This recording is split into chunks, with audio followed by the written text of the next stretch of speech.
Bonjour mesdames, messieurs, merci de suivre votre émission Point de vue. Nous sommes le dimanche 22 décembre 2019. Il y a toujours matière à débattre avec le ministre de l'Intérieur. C'est du fait du caractère transversal de ce poste, de la sécurité publique à la gestion des questions électorales ou politiques en passant par les questions de liberté. En vérité, les prétextes ne manquent jamais. À la lumière donc de cette manifestation avortée de vendredi dernier contre la hausse du prix de l'électricité, nous avons le plaisir de recevoir M. Aly Ngouille Ndiaye, ministre de l'Intérieur et de la Sécurité publique. Monsieur le ministre, bonjour et bienvenue. Bonjour Omar, cela fait un bail que je ne suis pas venu au plateau. Absolument. Vous êtes toujours la bienvenue. Merci beaucoup en tout cas de répondre à notre invitation. L'après-midi était assez tendu, c'est vrai, vendredi en centre-ville, avec cette opposition entre les forces de l'ordre et les manifestants de la structure qui s'appelle Ñoo Lank, qui voulaient braver autant pour moi l'interdiction préfectorale de tenir une manifestation à la place de l'indépendance. Alors aujourd'hui, avec le recul, 48 heures après, qu'est-ce qu'on peut retenir en termes de bilan à votre niveau? Merci beaucoup Omar. C'est vrai que vendredi, il y a eu quelques difficultés entre ceux qui voulaient aller manifester à la place de l'indépendance, malgré l'interdiction préfectorale. Mais pour les autres, il n'y a pas eu de problème. Je pense qu'il y a eu d'autres qui ont eu à manifester sur le boulevard Général de Gaulle, sans aucune difficulté. Mais il est important d'abord de rappeler que dans ce pays, vraiment, nous avons une totale liberté de manifester. C'est inscrit dans notre Constitution. Mais cette liberté de manifester également est encadrée. Vous savez, la Constitution est là, les lois et règlements sont également là, pour rentrer dans le détail de comment nous encadrons toutes les opérations qui nous concernent. Il se trouve tout simplement que il y a de cela quelques jours, une structure dénommée Ñoo Lank Ñoo Bañ avait demandé une manifestation qu'on a autorisée au niveau donc, du boulevard Général de Gaulle. Je pense que c'est l'autre vendredi. Et ce dernier vendredi, ils ont voulu faire une manifestation. D'abord, ils ont demandé, ils ont déclaré au préfet qu'ils veulent faire une manifestation, deux manifestations par les mêmes signataires, à la place de l'indépendance comme à la place de la nation. Le préfet, comme cela se fait à chaque fois, fait instruire par la police donc pour apprécier de la situation. À l'issue donc de l'appréciation de la police, un avis lui est donné. Oui. Et c'est fort de cet avis qu'il a pris la décision d'interdire la manifestation qui était prévue au niveau donc, de la place de l'indépendance, mais d'autoriser en même temps la manifestation qui est prévue sur le boulevard Général de Gaulle. Lorsque ces personnes qui avaient déposé cette demande ont voulu braver cette interdiction, naturellement, les forces de défense et de sécurité se sont interposées. Et ce qui a amené, en tout cas, les quelques couacs qui ont abouti à l'arrestation d'un peu moins d'une quarantaine de personnes en fin de journée, mais qui ont été finalement libérés un peu tard. Tous ont été libérés? Oui, tous ont été libérés vendredi, je pense, vers minuit. Ouais. Mais si on reparle de la motivation ou démotivation de la décision de l'autorité administrative, ça tient à quoi exactement? À la sensibilité de la zone? Oui, d'abord la sensibilité de la zone, il y a les risques de troubles à l'ordre public. Oui. Et puis vous savez également, il ne faut pas quand même qu'on se leurre, la zone c'est une zone qui est très très sensible, vu donc, toutes les concentrations qu'il y a là-bas, d'abord sur le plan économique. Vous savez, quand il y a des manifestations, autorisées ou pas, nous avons aujourd'hui beaucoup d'acteurs économiques qui ne pourront pas vaquer correctement à leurs occupations, parce que Sandaga, quand même, tout le monde sait que c'est au cœur de plateau. Nous avons également tous les marchands ambulants qui sont également là-bas, qui interviennent dans le secteur de l'économie. Nous avons également tous les commerces. Vous avez dû voir la dernière fois que pratiquement tous les commerces ont fermé boutique. Parce qu'on ne sait jamais dans ces mouvements de foule ce qui peut arriver. Nous avons également les institutions de la République, comme la présidence, oui, la présidence, le ministère de l'Intérieur, les finances, l'Assemblée nationale. Donc tout ça, c'est fait que le préfet, en appréciant le risque, a considéré que le risque était trop grand pour qu'il puisse le permettre d'organiser la marche là-bas. Il y a donc vraiment, beaucoup je pense de raisons. que si c'est justement pour c'est pas une question de, si c'est juste pour une question de visibilité, une question de contenance, de capacité, je pense que la place de la Nation jusqu'à la RTS, qui fait pratiquement un peu moins de 2 km, sur une très grande avenue, bien visible, bien passante, il n'y a pas un endroit mieux approprié. Donc, à ce niveau, je pense que si c'était en tout cas l'objectif visé, s'il n'y avait pas d'autres objectifs en dessous, il ne devait pas y avoir de problème à ce niveau. Il y a 2 arguments que les manifestants ont opposés à l'autorité administrative, c'est l'autorisation comme principe constitutionnel et peut-être le caractère pacifique de la manifestation. Bon, en fait, ça, c'est peut-être leur appréciation qui a fait que... Vous savez, le préfet apprécie. Je vous ai dit tout à l'heure, le préfet vous demande... on ne parle pas de demande d'autorisation. Vous faites une déclaration de manifestation. C'est ça. Vous l'adressez à l'autorité. L'autorité fait faire des investigations et on vous interroge. On interroge sur les motivations. On interroge sur ceux qui ont déposé l'autorisation. Il y a également d'autres sources. C'est fort de tout ça, sur la base du rapport de police, que le préfet apprécie. Est-ce qu'il y a risque de trouble à l'ordre public? C'est par rapport à ça qu'il a pris la décision. Et c'était le cas? Ah oui, c'était le cas. Donc aujourd'hui, c'était par rapport au risque de trouble à l'ordre public qu'il a apprécié pour dire que je ne peux pas accepter aujourd'hui qu'on fasse une manifestation au centre-ville. Voilà. Donc les propos qui dénoncent par exemple une violation des lois et libertés, de recul démocratique, etc., ne tiennent pas à votre avis? Non, non, non. Je pense qu'aujourd'hui, si on regarde même les statistiques, vous savez, nous tenons régulièrement des statistiques de toutes ces demandes d'autorisation, de toutes ces demandes de marche, de manifestation et de réunions. Et je vous donne juste quelques chiffres. Sur le dernier trimestre de 2019, le troisième trimestre du mois de 2019, parce qu'on n'a pas encore les statistiques du dernier, sur 813 demandes, dépôts de déclaration de manifestation, 16 ont été interdites. Ça fait un taux de 1,87%, 1,9% d'interdits. Donc c'est vraiment pas, en tout cas, costaud. Sur les réunions, sur 287 réunions publiques, il y a à peu près 4 réunions qui ont été interdites, ce qui fait à peu près également 1,87%. Je pense quand même que manifestement au Sénégal, on ne peut pas parler de recul démocratique par rapport à ces autorisations de réunions ou de manifestations. Ça dépend un peu de l'objectif et de la zone, quoi, ciblée. Voilà, tout simplement. Donc tant qu'il y aura cette sensibilité autour de la zone indiquée, ce qu'on appelle par exemple cet arrêté Ousmane Ngom va s'appliquer. Bon, disons que j'ai une fois eu à le dire, qu'il y ait l'arrêté Ousmane Ngom ou pas. Le préfet est libre d'apprécier la sensibilité en fonction donc de la zone. Même s'il n'y avait pas cette zone, il y a d'autres endroits où on interdit des manifestations, il n'y a pas d'arrêté Ousmane Ngom là-bas. Oui. Vendredi passé, on avait interdit le sitting à Thiès. L'arrêté Ousmane Ngom ne s'applique pas à Thiès, déjà. Et pourtant, parce qu'à Thiès, les gens voulaient faire un sitting devant la Sénélec. On a tout simplement refusé. On leur a dit, si vous voulez faire ça à la place de France ou dans d'autres endroits, il n'y a pas de problème. Et voilà. Donc ça veut dire que manifestement, les gens savaient en le demandant que peut-être qu'il peut y avoir un refus. Mais objectivement, à ce niveau, il n'y a vraiment pas de problème. Si les gens veulent marcher tous les vendredis, ils sont peut-être libres de le faire. Mais quand même, également, qu'ils laissent l'autorité la possibilité d'apprécier parce que leur liberté également s'arrête là où commence celle également des autres. Ouais. Et il a été beaucoup question dans les débats de policiers déguisés ou en civil qui procédaient à des arrestations. Ils n'ont pas le droit, semble-t-il. Je ne pense pas qu'ils n'aient pas le droit. D'abord, je ne pense pas que les gens puissent dire à un policier, vous devez avoir tel et tel accoutrement. C'est dans le cadre de leur travail. Je pense qu'aujourd'hui, il n'y a pas eu un déguisement spécial, hein, objectivement, que les policiers ont eu à mettre. Les policiers, qu'ils soient, on les appelle en civil, tout simplement. Quand ils sont en civil, ils sont libres de s'habiller comme ils veulent, tant que il n'y a pas d'habit, en tout cas, contre la morale, mais sinon il n'y a pas d'autre problème. Dans tous les pays du monde, on peut voir ce genre on a ce genre de comportement. Les policiers ne sont pas forcément en tenue quand ils font des opérations. D'accord.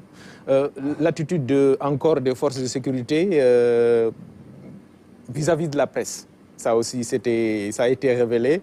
Vous avez certainement entendu ces interpellations du SYNPICS au sujet des confrères brutalisés, parfois avec des mots un peu trop durs, venant des forces de l'ordre? Ils ne doivent pas être brutalisés dans le cadre de l'exercice de leur fonction. Là également, c'est quand même quelque chose que nous partageons, même avec les autorités de la police. Peut-être que dans ce cas, je dis peut-être parce que jusqu'à présent, je n'ai pas vu d'image, ou en tout cas, c'était visible que la presse était là avec disons, une tenue bien identifiable. Parce qu'aujourd'hui, vous savez, dans la presse également, il y a quand même beaucoup de choses. Hein. Il y a peut-être des gens qui étaient en train de filmer. Peut-être que les gens n'ont pas eu des attributs qui leur permettaient d'être identifiés. J'ai moi-même parlé au secrétaire général du SYNPICS. Oui. Ce jour, quand il m'a dit qu'on a arrêté certaines personnes qui sont de la presse, j'ai moi-même dû demander à la police de voir si c'est le cas, de les laisser faire le travail. Ils ont le droit de faire le travail.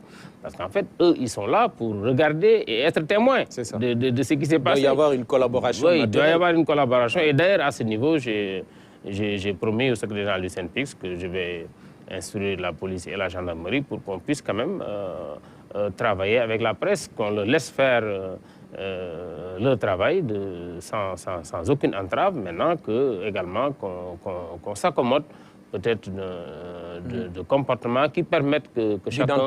Voilà, de les identifier sans pour autant vraiment donner l'impression qu'on leur empêche de faire le travail. La presse est là pour témoigner. S'il n'y a pas d'activité, il n'y a pas de témoignage, donc il n'y a pas de problème à ce niveau. D'accord. Alors, dans le fond maintenant du problème, Monsieur le ministre, c'est-à-dire la hausse du prix de l'électricité, vous êtes membre du gouvernement, c'est vrai, vous n'êtes pas le ministre de tutelle, mais en tant que membre du gouvernement, quels sont les arguments que vous avez donc à l'endroit de l'opinion à ce sujet-là? Mais c'est vrai, je ne suis plus le ministre de l'Énergie. J'ai eu quand même la chance d'avoir occupé ce poste au tout début de la seconde alternance. Vous savez, en 2012, le problème était ailleurs. En 2012, on rationnait l'électricité. Parce qu'il n'y en avait pas suffisamment par rapport aux besoins des ménages et des industries. Vous vous rappelez de ce fameux planning en 2011 qui a amené les aides d'électricité, où les gens avaient besoin d'électricité. Vous vous rappelez, oui. En 2011, on ne pouvait pas entendre dans les marchés parce qu'il y avait le brandissement des groupes électrogènes. C'était ça la vérité. En 2011, la puissance installée, en 2011-2012, la puissance installée à la Sénélec, c'était de 500 MW. Ce n'était pas possible de donner suffisamment d'électricité aux Sénégalais qui en avaient besoin. Lorsque le président Macky Sall est venu, je me rappelle très bien, la première mission qu'il m'avait confiée, c'était de dire, faire de sorte qu'il y ait suffisamment de production et faire de sorte qu'on soit moins dépendant des énergies fossiles. J'ai fait adopter le premier plan de production en 2013 au Conseil des ministres délocalisés de Matam. Donc c'est un sujet que je connais. Oui. Aujourd'hui, on ne va pas faire tous les développements, je donne juste quelques chiffres qui sont quand même importants. Aujourd'hui, donc 7 ans après, 8 ans après, même si on considère que c'est depuis début 2012, nous sommes à plus de 1200 MW. Ça veut dire que plus que ce qui a été fait avant l'indépendance, d'avant l'indépendance jusqu'en 2012, c'était 500 MW, plus que doublé. Maintenant, on est à 1200.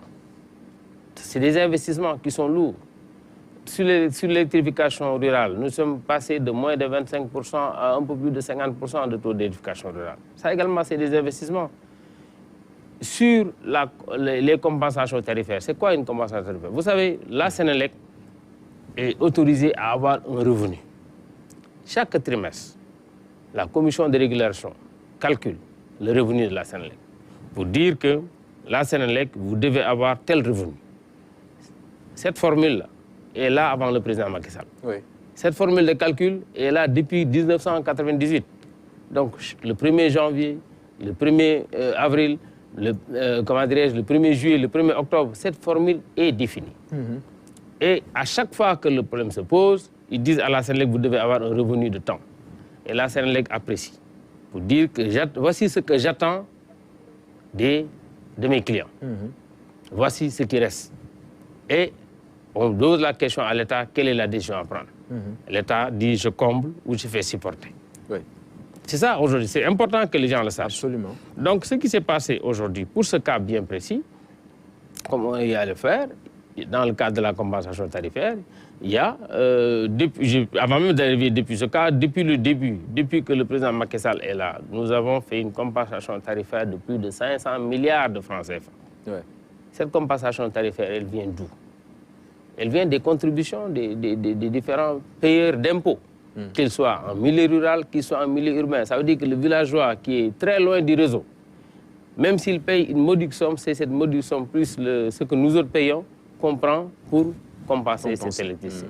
Et pourtant, lui, il n'a pas d'électricité. J'ai dit tout à l'heure que 50% parmi eux ont l'électricité. Ouais. Donc c'est juste une question de répartition. Aujourd'hui, nous prenons des revenus que nous répartissons aux différents demandeurs sur la base de ce qui est disponible. Parce que quand même, il ne faut pas qu'on l'oublie. Au Sénégal, nous avons aujourd'hui l'impôt et nous avons aujourd'hui les droits de douane. C'est les principales mamelles qui donnent aujourd'hui à l'État ses ressources. D'accord. Donc c'est dans ce cadre-là que, appréciant que pour le dernier trimestre, parce que sur le dernier trimestre 2019, nous avons eu à estimer qu'il y avait un montant qu'il fallait compenser. L'État a pris la plus grande part.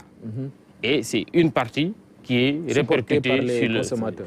Et là aussi, c'est important de préciser. D'abord, cette application n'est pas encore sur les factures parce qu'elle démarre le 1er décembre 2019. Donc la hausse qu'on dénonce n'est pas encore à l'ordre du jour, ce que vous voulez dire? Non, elle est à l'ordre du jour. J'ai dit sur les factures déjà reçues. Parce que j'ai entendu beaucoup de personnes dire que j'ai reçu des factures qui dépassent ce que j'avais reçu. J'ai dit, pour l'instant, les factures reçues sont des factures qui, au plus, concernent le mois de novembre. Moi-même, j'ai reçu ma facture du mois de novembre. Les factures de décembre ne sont pas encore reçues parce que les factures, d'abord, de la Sénélec, c'est par trimestre. Donc, c'est à partir du 1er décembre. Ça, c'est d'abord la première chose. Oui. La deuxième chose, même cette hausse dont on parle, il est important de préciser qu'au niveau des ménages, cette hausse ne concerne pas tout le monde. Et chiffre à l'appui, la Sénélec a eu à dire que sur la base des factures, parce que le président de la République avait donné des instructions très claires, il faut éviter que ça touche vraiment les ménages à faible revenu. Sur 1 100 000 clients de Sénélec, base 2018, les 54%, c'est-à-dire que 611 000 ménages payent des factures de moins de 15 000 francs. Ces ménages ne sont pas concernés par la hausse tarifaire. Donc 54%. Si vous prenez 100 ménages qui sont abonnés de Sénélec, les 54 ne seront pas impactés. La majorité, quoi. Mais mieux, si vous prenez ceux qui sont dans la tranche entre 15 000 et 25 000, qui représentent 27%. Donc sur 100 Sénégalais abonnés de Sénélec, les 27 ont des factures inférieures à 15 000, à 25 000, entre 15 000 et 25 000. Ces derniers auront un impact entre 750 francs et 1016 francs, le bimestre. Oui.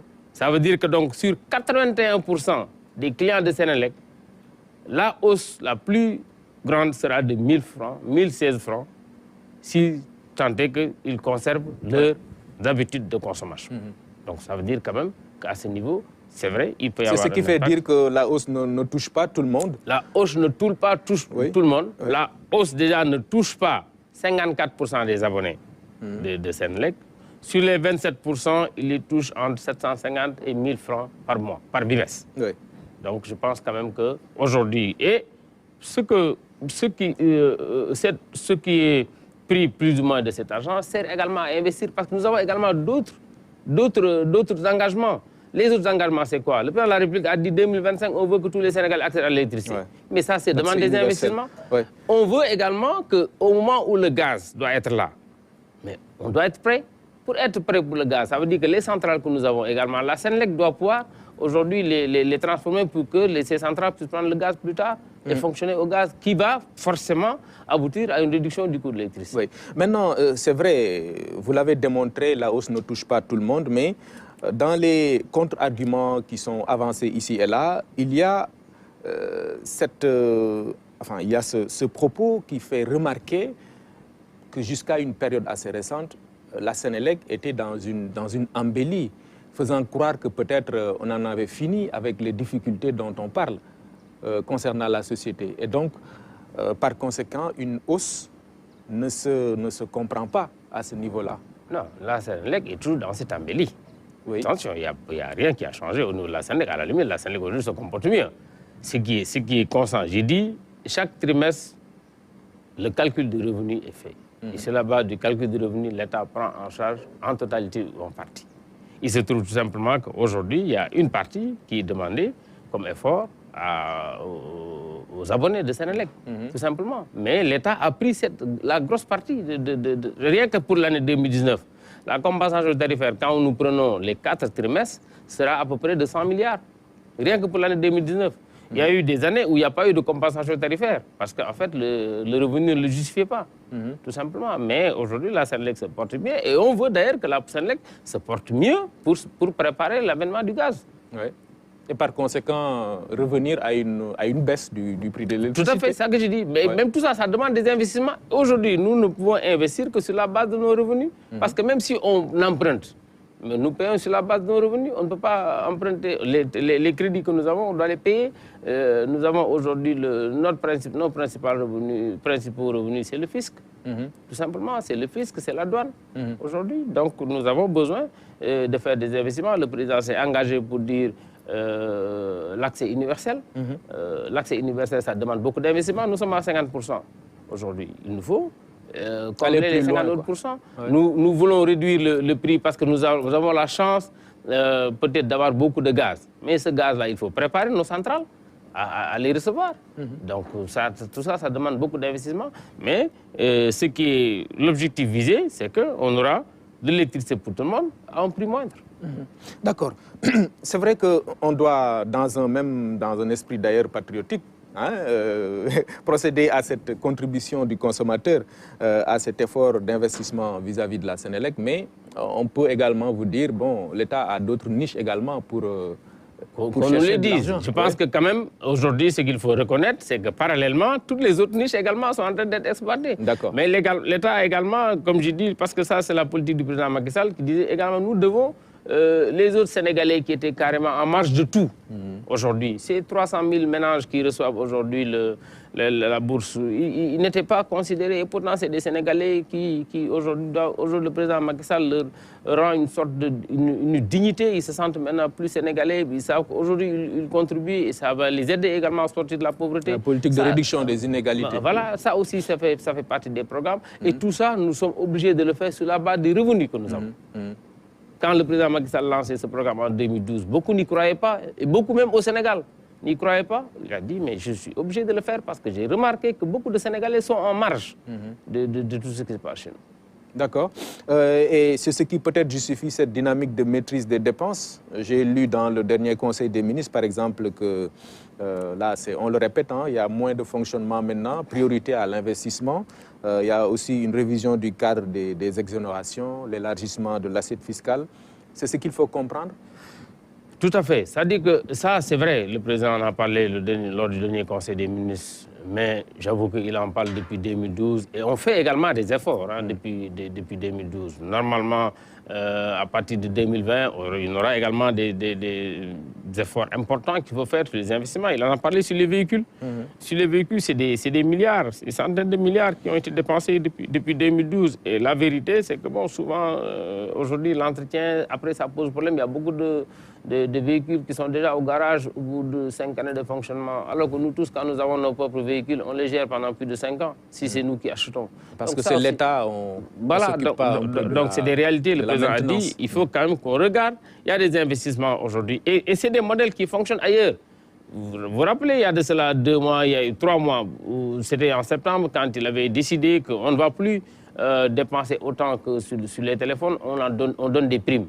Aujourd'hui, cette histoire-là, malgré tout le bruit qui a couru après... Ça a permis de rationaliser. Mais bien sûr, parce que tant qu'on avait une facture à payer, bon, et que moi je ne paye pas, peut-être je ne m'en occupais pas, à la limite. Mais aujourd'hui, la prime est dans le salaire des ayants droit. Aujourd'hui, ils s'occupent de leur téléphone, il n'y a pas de problème. Vous vous rappelez en 2014, quand le président avait décidé pour dire que je vais arrêter les locations pour les domiciles des responsables. Bon, il est arrivé que des responsables prennent des logements, quittent leurs fonctions, restent dans ces logements pendant des années. des fois, personne ne s'en occupait. C'est ça la vérité. Vous voyez aujourd'hui même des logements qui ne sont pas occupés, mais qui continuent à être payés par le contribuable. Quand le président l'a arrêté en 2014, il a donné des primes à des ayants droit. Vous savez, vous avez des primes. Quand vous ne serez plus en droit, la prime s'arrête. Oui. Tout simplement. Aujourd'hui, ça marche bien. Tout ça, c'est des actes qui ont été décidés par le chef de l'État et qui ont eu des impacts positifs sur le fonctionnement. Il y avait combien d'immeubles qui étaient en location dans le cadre des bureaux. Mais aujourd'hui, avec ce qui se passe à Diamniadio, non seulement nous avons des bureaux mieux équipés, mais nous retrouvons avec, à la limite, de fortes économies pour le contexte. On prend cet argent-là, on le met dans d'autres secteurs d'investissement. D'accord. Comment comprendre alors, Monsieur le ministre, que pendant qu'il y a toute cette dynamique-là de gestion rationnelle des ressources publiques, qu'on parle de difficultés de l'État à faire face à ses dépenses de trésorerie, etc. Bon, vous savez, là aussi, peut-être les gens en parlent. D'abord, depuis qu'on est là, le Sénégal n'a jamais été en défaut de paiement. Aujourd'hui. Et je pense qu'il n'y a pas dans l'UEMOA un seul État qui emprunte moins cher que nous. Donc ça veut dire que déjà le marché en confiance. Vous savez, le marché, aujourd'hui, ils ont confiance en vous parce que vous pouvez rembourser. Ils ont confiance en vous parce que vous respectez vos engagements. Oui. Aujourd'hui, et notre budget, depuis que le président est là, a pratiquement doublé.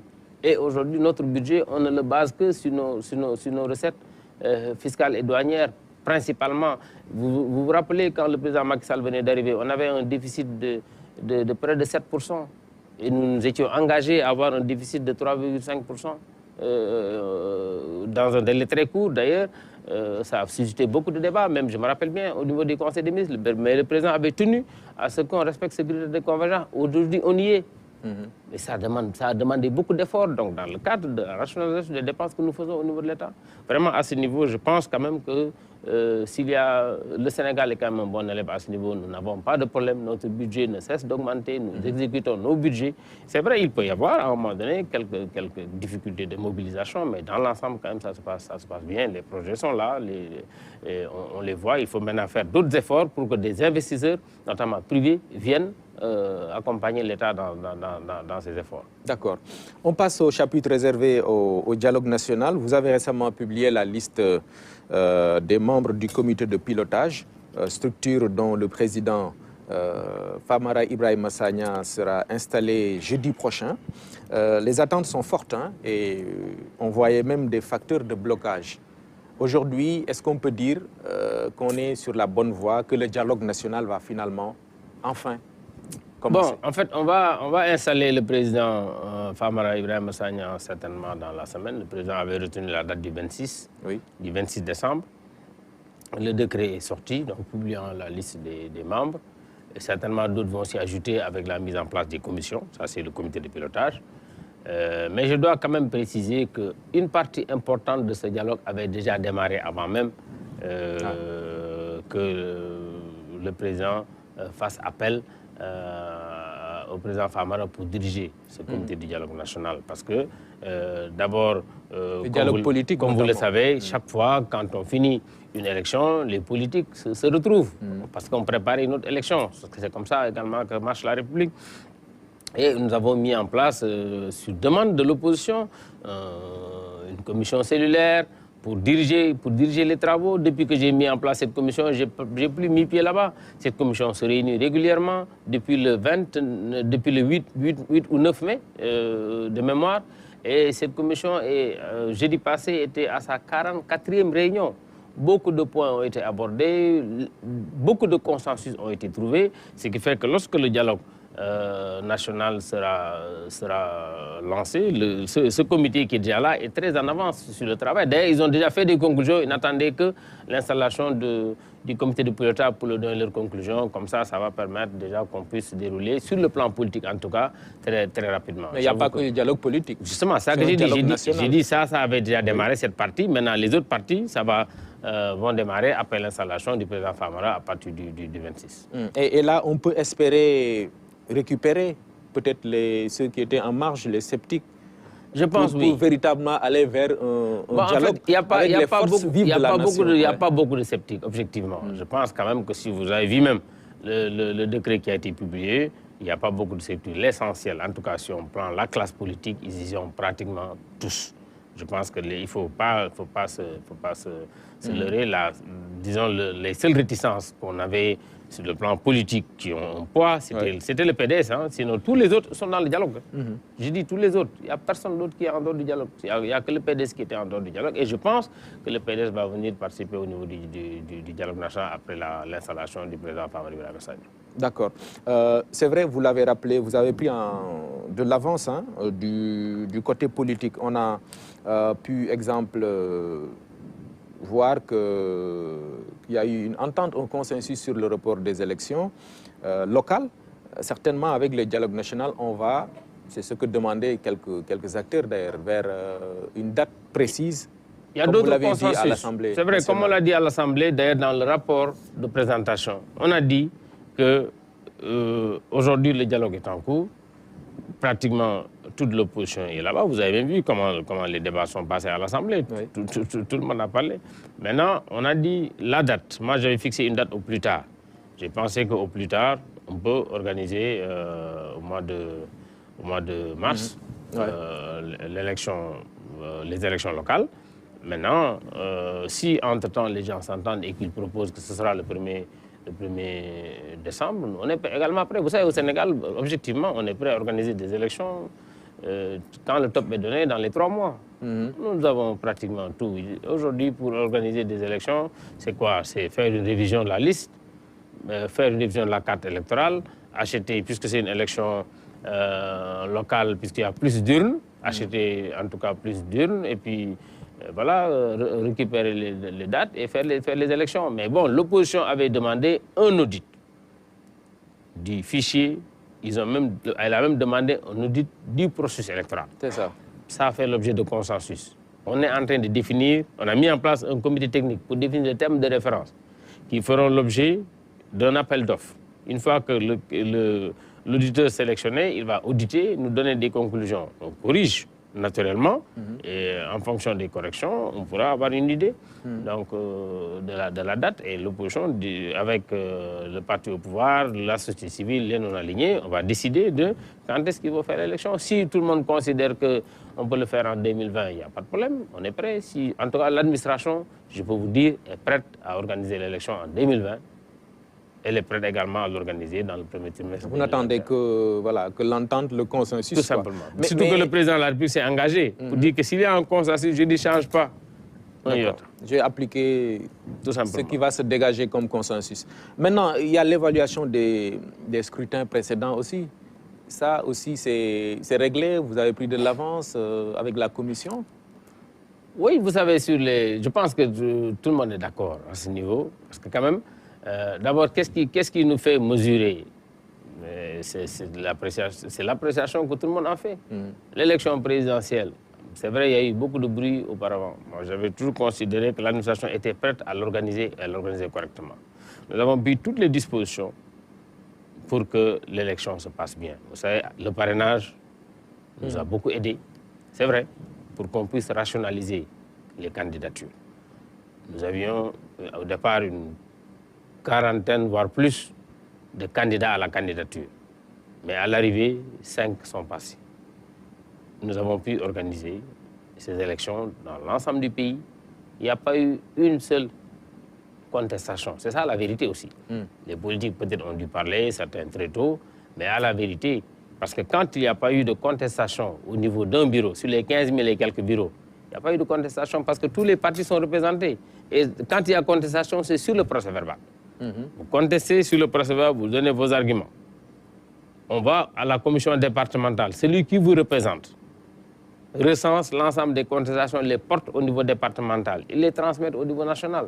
Donc il n'y a pas eu de contestation au niveau du mais ce que disaient les candidats malheureux, moi, je dis ce c'était pas une contestation? Non, pour moi, une contestation, eux, ils savent. Le reste, c'est de la politique, tout simplement, politicienne. La contestation, dans le cadre d'une élection, ça se passe au niveau du bureau, au niveau du tribunal départemental ou bien au niveau de la commission nationale de recensement. Donc, à aucune de ces étapes, il n'y a eu une contestation. Donc le problème ne s'est pas posé objectivement en termes de contestation.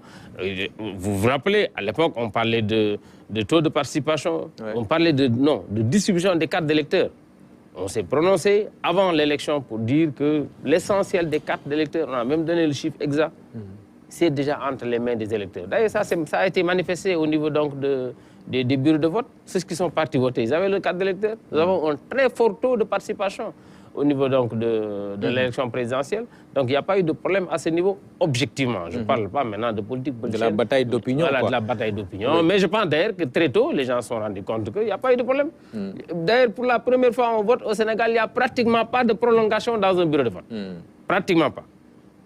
À 18h, tous les bureaux ont fermé. N'empêche, il y a toujours quelques marges qu'il faudra apprécier et évaluer, non? Bien sûr, naturellement. On est en train d'évaluer. Nous, on est même en train de faire mieux. On veut même voir quel est le profil type du Sénégalais qui vote. Parce que tout ça, on ne le faisait pas. On sortira bientôt les résultats pour montrer qui vote au Sénégal. Et peut-être d'autres arguments que nous n'avions pas jusqu'à maintenant. Mais vraiment, l'élection présidentielle, objectivement, nous avons été félicités par tout le monde, tous les observateurs, nationaux comme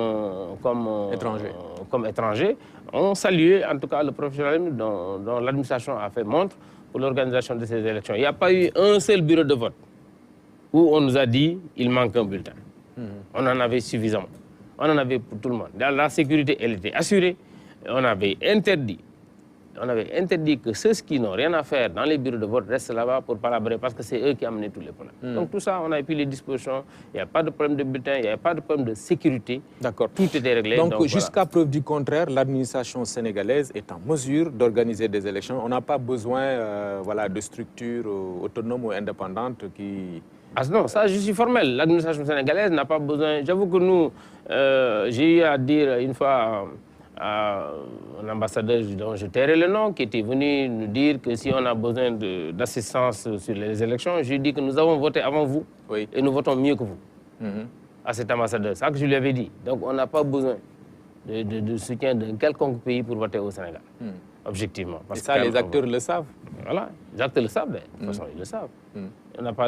C'est vrai, il peut y avoir par moment quelques ententes. Moi-même, j'ai eu à suivre quand certains militants ou candidats de l'opposition ont eu des problèmes de cartes d'électeurs. J'ai eu moi-même à m'impliquer pour que ces gens-là puissent obtenir leur carte d'électeur. Aujourd'hui, peut-être certains sont en train de me suivre, qui sont dans l'opposition et qui sont des ténors, qui ont eu des cartes, soit eux-mêmes, soit certains de leurs militants. J'ai même dû à un moment donné demander qu'on leur fasse des duplicata, parce que de toute façon, vous ne pouvez pas voter deux fois. Voilà. D'accord. Il n'y a pas que le dialogue politique, je l'ai dit tantôt. Finalement, avec l'installation du président du comité de pilotage, au-delà de la politique, toutes les questions sociales, économiques, tout sera au dialogue national. Voilà. C'est le dialogue national, comme le président a eu à le dire. Et je pense que tous les segments du pays, des populations sont représentés dans ce dialogue. Vraiment, tout le monde. Les religieux, les familles religieuses ont envoyé, les syndicats, tous les syndicats. Secteur privé, donc le patronat. Tout le monde y est. Les politiques, c'est vrai, les politiques font peut-être beaucoup plus de bruit que les autres, mais on pense que uniquement c'est eux, mais ce n'est pas eux. Tout le monde y est. J'avoue que nous aurons différentes commissions, des commissions de bonne gouvernance, des commissions sur l'économie, des commissions sur le social, et je pense que ce sera une occasion pour que les gens viennent s'exprimer, comme on a eu beaucoup d'entre eux sont venus le 29, et je pense qu'avec le président Famara, nous aurons les résultats escomptés pour que chacun puisse dire librement ce qu'il pense de ce qui nous attend. Et comme le président l'a dit, une fois que des consensus forts seront dégagés, je les appliquerai sans les changer. Très bien. Alors, question relative à la sécurité publique, les agressions, les meurtres et autres violences sont encore légion. Un des derniers cas en date, c'est ce braquage de la station EDK de Saint-Louis. C'est dire que la situation ne faiblit pas, hein?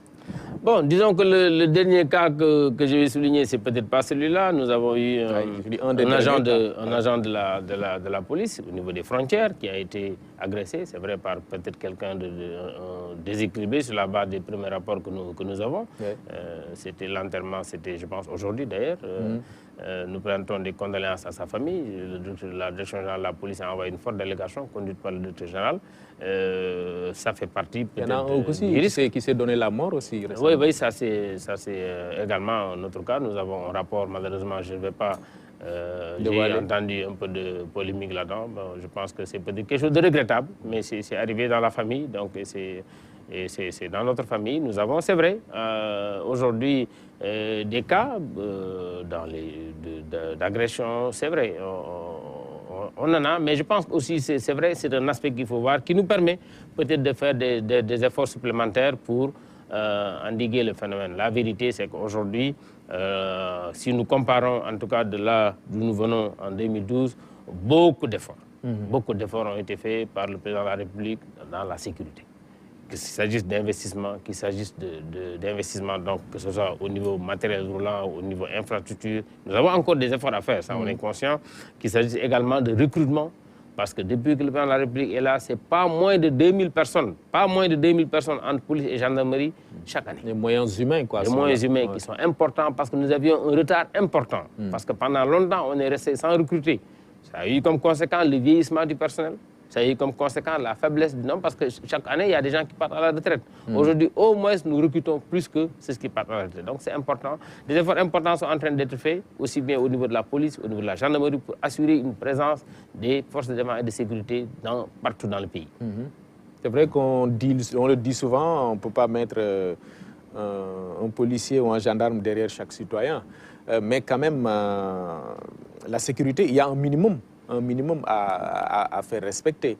Est-ce qu'aujourd'hui, on peut dire qu'on est dans un pays sécurisé parce que... Ah oui, tout à fait. Je pense que si vous regardez ce qui se passe tous les jours... Si vous regardez ce qui se passe également ailleurs, parce que vous savez, même des pays qui sont, je dis à la limite, beaucoup plus riches que le Sénégal, beaucoup plus costauds que le Sénégal, vous voyez également ces mêmes phénomènes. Ce n'est pas parce qu'il y a ces phénomènes qu'il n'y a pas la sécurité. Bien Donc sûr. C'est ça, aujourd'hui, c'est ça la vérité. Nous avons beaucoup d'investissements, comme j'ai eu. Récemment, on a commencé des investissements pour la police déjà dans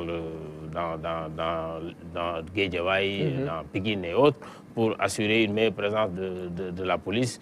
Nous avons eu beaucoup d'investissements dans certaines brigades également de gendarmerie pour assurer une meilleure présence de la gendarmerie, notamment dans le milieu rural. Tout ça, ça participe de la sécurité. C'est la question qui est complexe, c'est ça? Oui, c'est ça. Mais quand même, il faut reconnaître que beaucoup d'efforts sont en train d'être faits et continueront à être faits pour que le Sénégal se sente, en tout cas, les Sénégalais se sentent plus en sécurité. Parfois aussi, les enquêtes prennent du temps, on tarde à localiser ou à mettre la main sur certains malfaiteurs. Non, quand on prend la moyenne, ça va vite. Ça va vite, hein? Mais il peut y arriver quand même quelques cas, peut-être qui ne sont pas encore, comment dirais-je, réglés. Mais quand même, si nous prenons la moyenne, que ce soit les enquêtes confiées aussi bien à la gendarmerie qu'à la police, vraiment, le rythme est quand même satisfaisant. J'avoue qu'il y a beaucoup de cas que vous entendez. Au bout de quelques jours, vous voyez qu'on a pris. Je pense que le cas le plus difficile, on l'a connu récemment à Yeumbeul, où on a quelqu'un qui a été assassiné froidement, au niveau, donc, en descendant d'un pont. Donc, je pense qu'au bout de 2 ou 3 semaines, les meurtriers ont été appréhendés. C'est vrai qu'eux, ils communiquent peut-être moins que également... les autres, c'est normal, parce que des fois, on ne peut pas, quand on démarre, on prend un bout de la chaîne, on n'a pas encore fini, les gens ne veulent pas communiquer, parce que pour éviter de brûler les pistes ou éviter que les choses soient plus difficiles. Mais quand même, il faut reconnaître que notre police et nos gendarmeries font quand même du bon travail à ce niveau. Absolument. On le rappelle, nous sommes dans une zone assez menacée actuellement par la question de la sécurité, du terrorisme, etc. Je veux dire, on est au-delà des centres urbains comme Dakar, etc. Il y a aussi les frontières. Quel est le travail qui est abattu à ce niveau pour... On touche du bois, jusqu'à présent, Dieu nous préserve, pour continuer à faire du Sénégal un pays de Nous devons sécuriser davantage. Nous devons sécuriser davantage nos frontières. C'est vrai que c'est délicat dans un contexte où nous sommes également dans le cadre d'une union. Oui. Le Sénégal, c'est l'UEMOA, le Sénégal, c'est la CEDEAO. Et ceux qui sont autour de nous, donc les principales frontières, c'est des pays membres en dehors de la Mauritanie, nous sommes tous donc, au niveau de la CEDEAO. Ça pose quelques problèmes parce qu'il faut sécuriser tout en permettant aussi la libre circulation des personnes et des biens. Ouais. Mais heureusement d'ailleurs que ça aussi, lui et moi l'a compris. Nous venons récemment au niveau de la frontière et la Guinée d'avoir ce poste juxtaposé où nous aurons les forces de défense et de sécurité des deux pays sur environ plus d'une dizaine d'hectares pour permettre aux gens de passer. Je viens d'une tournée au niveau donc, de la région de Kédougou où j'ai fait le département de Saraya et le département de Kédougou. Je ferai également le département de Salémata et j'ai décidé d'ailleurs, pratiquement, si c'est possible, en tout cas une fois par mois, d'aller voir quelques postes frontières pour regarder, parce que je dois également vous dire que nous sommes en train de voir avec le président de la République un programme spécial investissement pour permettre à une meilleure présence donc, des forces de défense et de sécurité, notamment au niveau des frontières. Nous pensons que le président de la République devrait l'accepter et puis on va certainement... Le PUMA est déjà... Le PUMA est déjà là, c'est un bon programme, mais nous voulons même renforcer pour avoir une meilleure présence. Et cette présence concernera pas uniquement comment dirais-je, la police, mais la police, la gendarmerie, l'administration territoriale, la douane, parce que nous pensons également que nos frontières doivent être davantage sécurisées. Merci beaucoup, Monsieur le ministre, d'être venu à cette émission. C'est moi qui vous remercie. Merci. Nous étions avec le ministre de l'Intérieur et de la Sécurité publique, M. Aly Ngouille Ndiaye. Mesdames, Messieurs, merci à vous d'avoir suivi cette émission. On se donne rendez-vous dimanche prochain.